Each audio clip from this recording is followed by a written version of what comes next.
5 நாட்களில் ரிலீஸான படையப்பா படம் செய்துள்ள வசூல் எவ்வளவு தெரியுமா? படையப்பா ரிலீஸ். புதிதாக வெளிவரும் படங்களுக்கு இணையாக ரசிகர்கள் மத்தியில் வரவேற்பை பெறுகிறது ரிலீஸ் ஆகும் படங்கள்.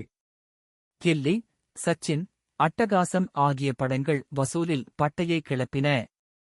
இதைத் தொடர்ந்து கடந்த வாரம் ரிலீஸான படையப்பா படத்திற்கும் ரசிகர்கள் அமோக வரவேற்பை தந்தனர். வசூல். இந்த நிலையில் 5 நாட்களை பாக்ஸ் ஆபிஸில் கடந்திருக்கும் படையப்பா உலகளவில் ரூபாய் 16 கோடி வசூல் செய்துள்ளது என தகவல் வெளியாகியுள்ளது. முதல் 3 நாட்களில் ரூபாய் 15 கோடி வரை வசூல் வந்த நிலையில் கடந்த 2 நாட்களில் வசூல் குறைந்துள்ளது. இனி வரும் நாட்களில் எவ்வளவு வசூல் செய்யும்? கில்லி ரிலீஸ் வசூல் சாதனையை படையப்பா முறியடிக்குமா என்பதை பொறுத்திருந்து பார்ப்போம்.